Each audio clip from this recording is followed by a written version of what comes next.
Clip number 1109۔ اس clip میں آپ قرآن پاک کی سورہ عنکبوت کی آیت نمبر 58 سے 60 تک کی تلاوت، ترجمہ اور تفسیر قرآن صراط الجنان سماعت فرمائیں گے۔ بسم اللہ الرحمن الرحیم۔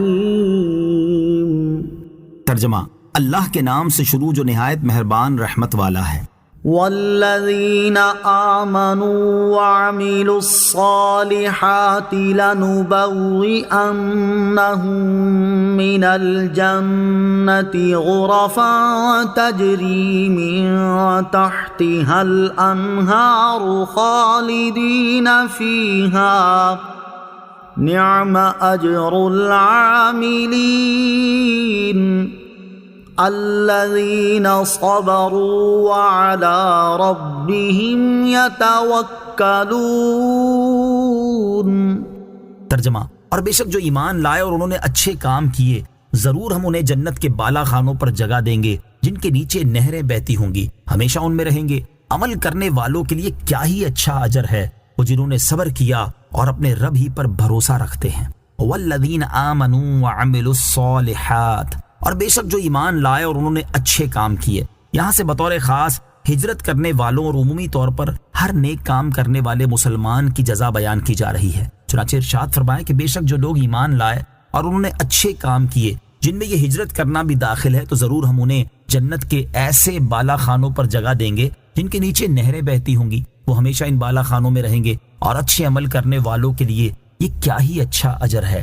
جنتی بالا خانوں کے اوصاف۔ یہاں جنتی بالا خانوں کے اوصاف سے متعلق 2 احادیث سماعت کیجیے۔ حدیث نمبر 1، اور یہ بخاری شریف کی حدیث ہے، حضرت ابو سعید خدری رضی اللہ تعالیٰ عنہ سے روایت ہے، نبی اکرم صلی اللہ تعالیٰ علیہ وسلم نے ارشاد فرمایا، بے شک جنتی لوگ اپنے اوپر بالا خانے والوں کو ایسے دیکھیں گے جس طرح افق میں مشرق یا مغرب کی جانب سے کسی روشن ستارے کو دیکھتے ہوں، کیونکہ ان کے مقامات کے درمیان فرق ہوگا۔ صحابہ اکرام علیہم الرضوان نے عرض کی، یا رسول اللہ صلی اللہ تعالیٰ علیہ وسلم، وہ تو انبیاء کرام علیہ السلام کی منزلیں ہیں، دوسرے وہاں کیسے پہنچ سکتے ہیں؟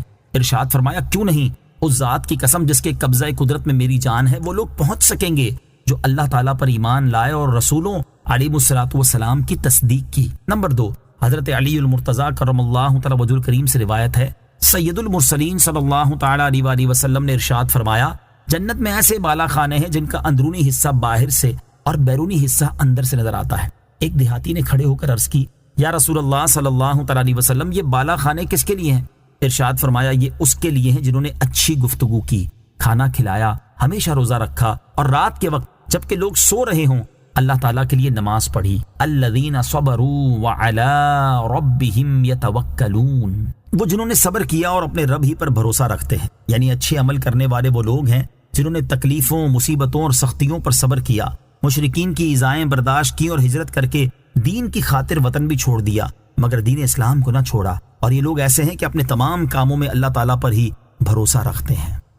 وَكَأَيِّن مِّن دَابَّةٍ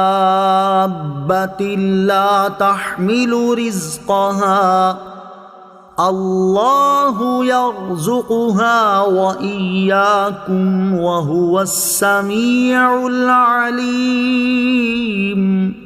ترجمہ: اور زمین پر کتنے ہی چلنے والے ہیں جو اپنی روزی ساتھ اٹھائے نہیں پھرتے، بلکہ اللہ ہی انہیں اور تمہیں روزی دیتا ہے، اور وہی سننے والا، جاننے والا ہے۔ وَكَأَيِّن مِّن دَابَّةٍ لَّا تَحْمِلُ رِزْقَهَا، اور زمین پر کتنے ہی چلنے والے ہیں جو اپنی روزی نہیں اٹھائے پھرتے۔ شان نزول: مکہ مکرمہ میں ایمان والوں کو مشرکین دن رات طرح طرح کی ایذائیں دیتے رہتے تھے۔ تاجدار رسالت صلی اللہ تعالیٰ علیہ وسلم نے ان سے مدینہ طیبہ کی طرف ہجرت کرنے کو فرمایا، تو ان میں سے بعض نے عرض کی، ہم مدینہ شریف کیسے چلے جائیں؟ نہ وہاں ہمارا گھر ہے نہ مال، وہاں ہمیں کون کھلائے اور پلائے گا؟ اس پر یہ آیت کریمہ نازل ہوئی اور ارشاد فرمایا کہ بہت سے جاندار ایسے ہیں جو اپنی روزی ساتھ نہیں رکھتے، اور نہ ہی وہ اگلے دن کے لیے کوئی ذخیرہ جمع کرتے ہیں، جیسا کہ چوپائے اور پرندے۔ اللہ تعالیٰ ہی انہیں اور تمہیں روزی دیتا ہے، لہٰذا تم جہاں بھی ہوگے وہی تمہیں روزی دے گا۔ تو پھر یہ کیوں پوچھ رہے ہو کہ ہمیں کون کھلائے اور پلائے گا؟ ساری مخلوق کو رزق دینے والا اللہ تعالیٰ ہے، کمزور اور طاقتور، مقیم اور مسافر، سب کو وہی روزی دیتا ہے، اور وہی تمہارے اقوال کو سننے والا اور تمہارے دلوں کی بات کو جاننے والا ہے۔ رزق کے معاملے میں اللہ تعالیٰ پر توکل کرنے کی ترغیب۔ اس سے معلوم ہوا کہ اللہ تعالیٰ اور اس کے حبیب علیہ الصلوۃ والسلام کی اطاعت کے معاملے میں خاص طور پر اپنے رزق کی فکر نہیں کرنی چاہیے، بلکہ ساری مخلوق کو رزق سے نوازنے والے رب تعالیٰ پر بھروسہ رکھنا چاہیے۔ وہی حقیقی طور پر رزق دینے والا ہے اور وہ ہر جگہ اپنی مخلوق کو رزق دینے پر قدرت رکھتا ہے۔ حضرت عمر بن خطاب رضی اللہ تعالیٰ عنہ سے روایت ہے، نبی کریم صلی اللہ تعالیٰ علیہ وسلم نے ارشاد فرمایا، اگر تم اللہ تعالیٰ پر ایسا توکل کرو جیسا ہونا چاہیے تو وہ تمہیں ایسی روزی دے گا جیسے پرندوں کو دیتا ہے، کہ صبح بھوکے خالی پیٹ اٹھتے ہیں اور شام کو پیٹ بھر کر واپس آتے ہیں۔ ہمارے معاشرے میں یہ صورتحال انتہائی افسوسناک ہے کہ کچھ لوگ اللہ تعالیٰ اور اس کے حبیب علیہ السلام کی اطاعت کرتے ہوئے دین کے احکام پر عمل کرنا شروع کرتے ہیں، تو کچھ لوگ اپنی شفقت و نصیحت کے دریا بہاتے ہوئے انہیں سمجھانا شروع کر دیتے ہیں کہ بیٹا اگر تم نمازی اور پرہیزگار بن گئے اور داڑھی رکھ لی تو کمائی کس طرح کرو گے، اور کماؤ گے نہیں تو اپنا اور بیوی بچوں کا پیٹ کس طرح پالو گے۔